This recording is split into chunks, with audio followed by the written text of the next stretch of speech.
Greetings, I am Eric with Your Essential Practice. Today, for our daily rune reading, we will go over 7 runes and get clarity from 2 different types of decks, and we will also pull a chakra token to see what sort of meditations we can come up with today. Okay, let us see what the runes have to say today.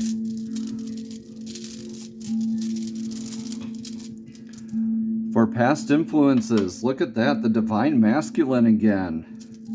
Planting that seed, right? Starting that project. Present influences is the birch rune. That could be family, nurturing, right? Our future actions are in joy and success. That's the clan flag of victory.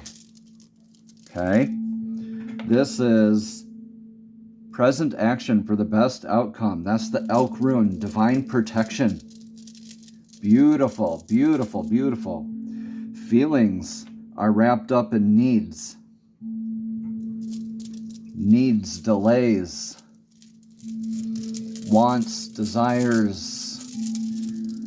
Could mean material sort of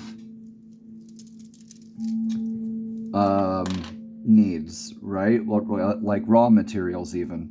Okay, this for possible problems is the frozen rune. This is Isa. This is rigidity, stuck. Look at how the needs, if they're not met in a healthy way, can make us frozen. See that? For the future outcome, look at that. Beautiful. Partnerships, gifts, maybe some more divine sort of gifts, like spiritual gifts. Our abilities may be enhanced, right? We may discover a new aspect of ourselves. So this, for the divine masculine, is beautiful because we're working on healing that and planting that seed in a healthy way, starting that new project, right? And present influences could be from our family. The birch could mean from birth as well, right? Beginnings, seed planted beginnings, and future actions, victory, joy, success. Beautiful, beautiful.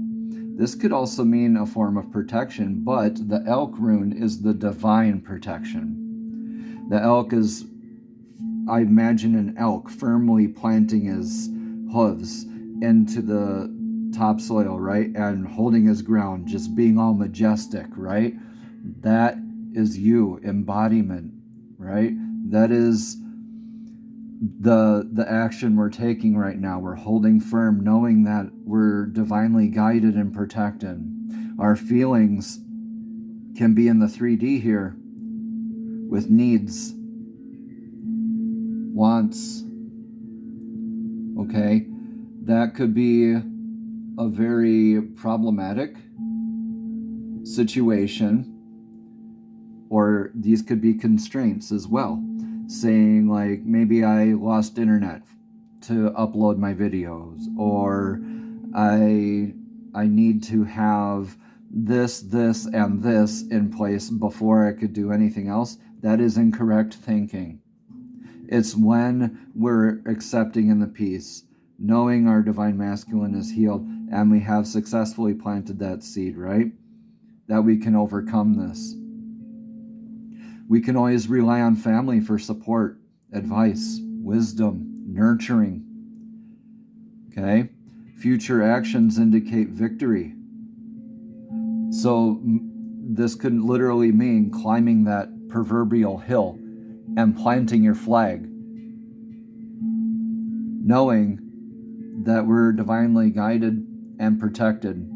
Our present action for the best outcome is a firm stance, right, in this divine masculine in a healthy way. These two kind of go hand in hand, right? Because it's the strength from the divine that's guiding us, as well as our family. How beautiful is that, with that victory in place, right in the mix there.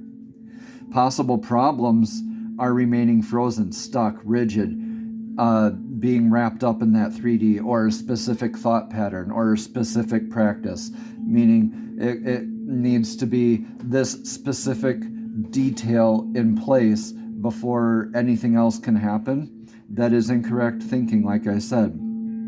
Okay, we need to trust that the divine has us protected and we're secure and healed in our divine masculine.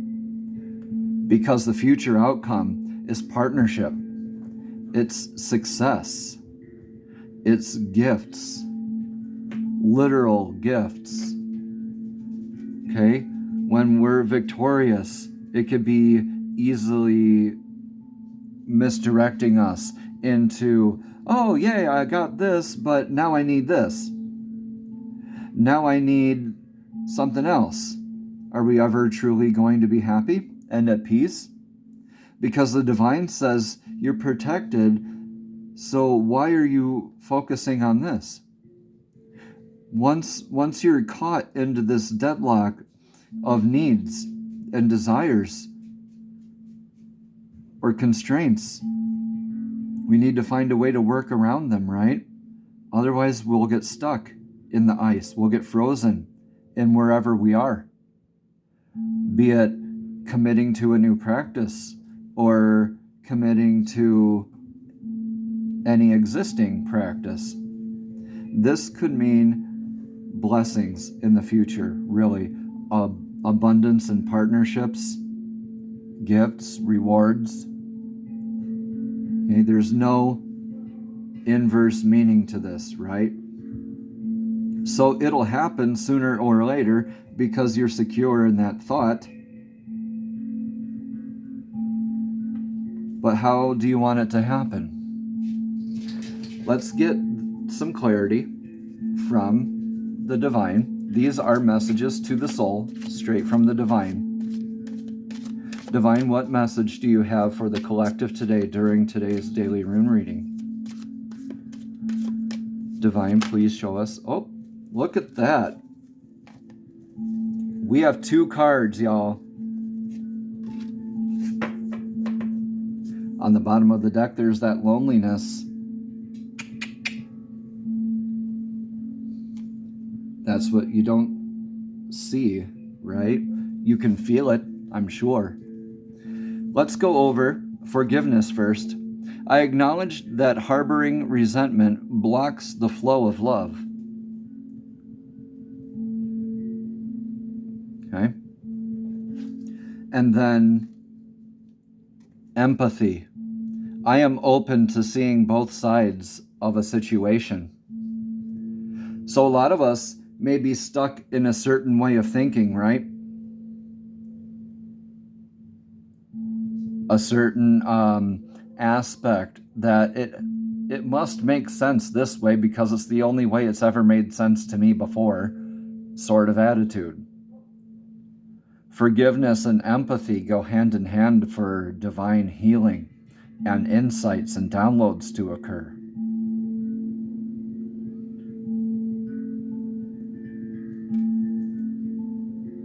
So let's go over forgiveness first. I will read a little bit about that card first.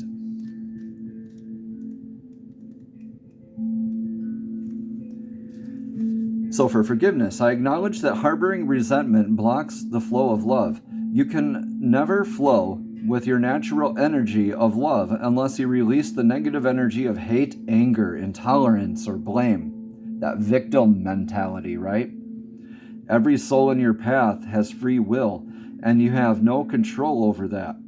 What you do have control over is how you react or respond to the manifestations of others' free will.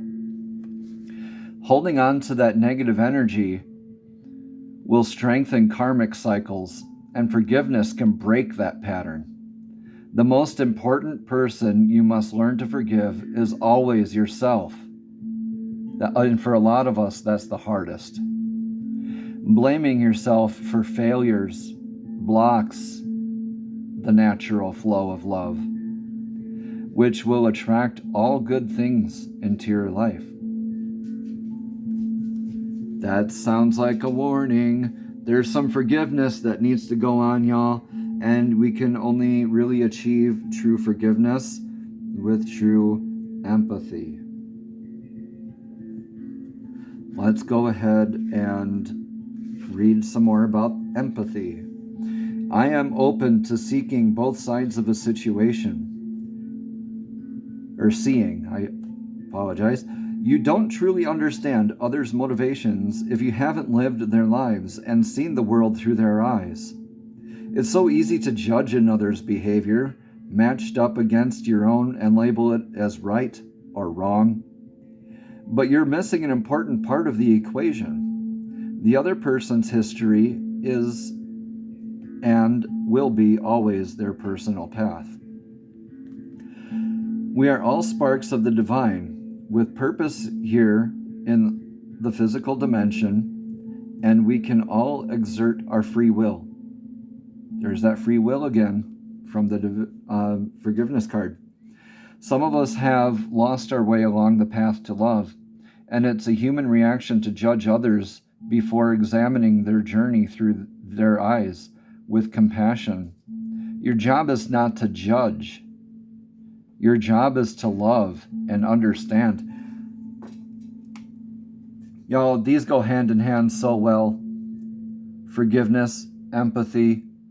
There's a quote out there, I forget who says it, but it goes, without divine love, there is no forgiveness.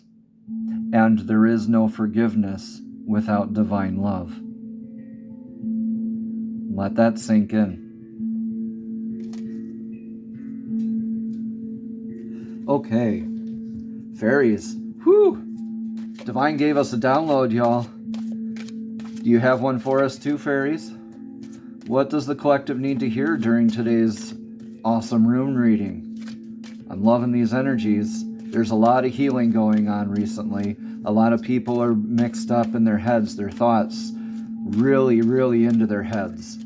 It's a cerebral season, right?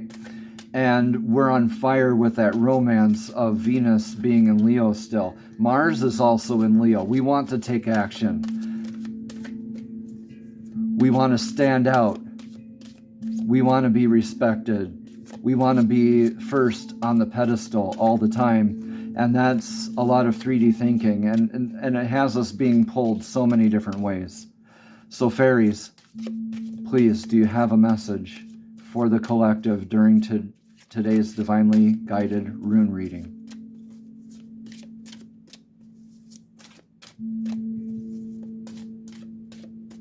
All right, let's just pull a card directly from the top. The fairies are saying whatever we choose is correct. Marriage. Woo! The fairies join you in celebrating wedded bliss. What? What? That is amazing, y'all. Some of us have found that empathy. Some of us have forgiven ourselves and healed and are strong in our divine masculinity. We've gotten that coaching from our family. We've celebrated that victory and this divine partnership with the divine protection, our needs being met, not being frozen, right? This is beautiful. Let's look at this card a little more deeply here.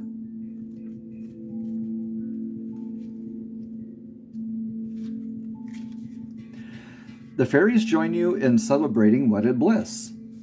You drew this card because your question involves marriage.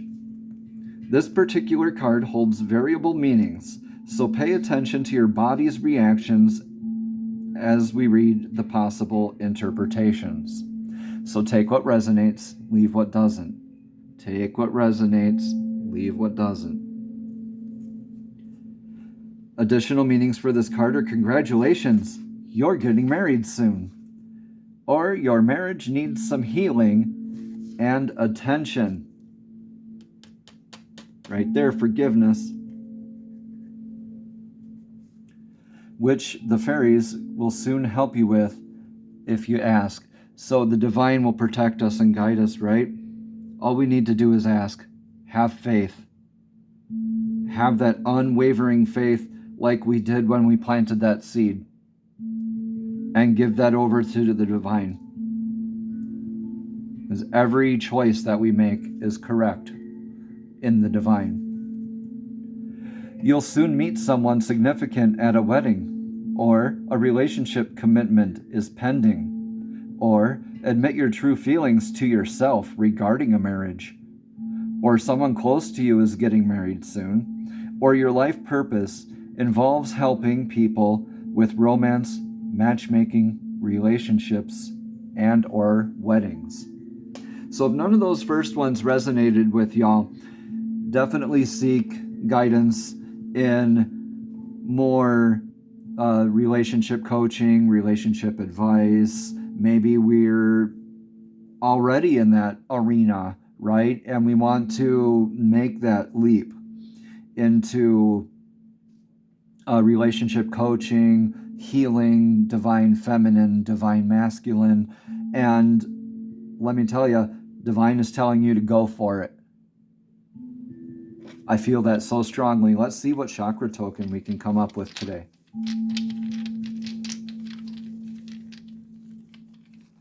Let's go with, oh, look at that. All right, I'm going to put empathy over here by forgiveness. So, the sacral chakra. It's another brain for our body, isn't it? A lot of scientists say it's our body's fourth brain, blah, blah, blah.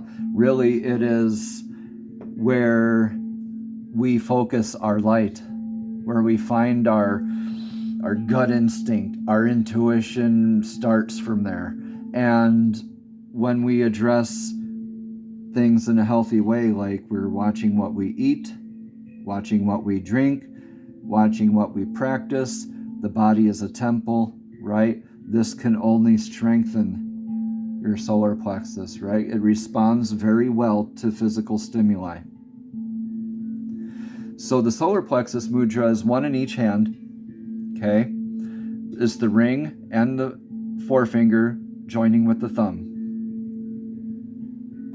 And the pinky and the middle finger are extended. We can place this on the lap during meditation.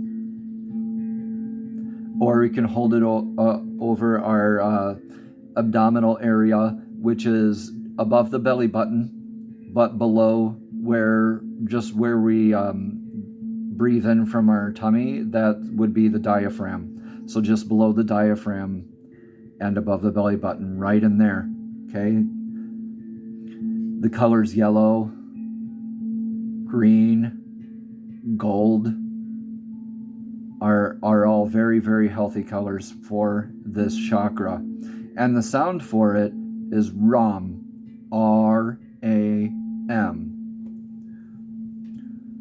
And the frequency for meditation is 528 hertz, also known as the other miracle tone, or the one that's lesser known as a miracle tone. 528 hertz literally restructures DNA and it heals it.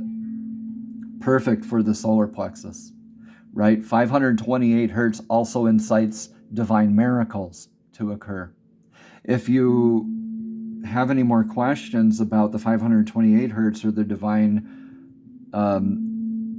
solar plexus chakra meditations, please contact me at youressentialpractice@gmail.com.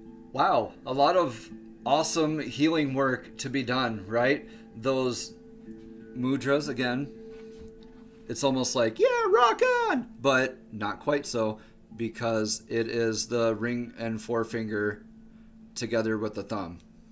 And we can place it right on our lap. R-A-M, Ram, is the sound of the solar plexus chakra, right? And it's right down here, right here. And the monks also refer to it as the lower dantian. 528 hertz as a reminder. And I've been Eric with Your Essential Practice. Please contact me. Feel free to leave a comment, like, share, and subscribe. And you can always reach me night or day if you have any questions, need some extra support there. I'm always here for you at youressentialpractice@gmail.com. Namaste. Have a blessed and abundant day.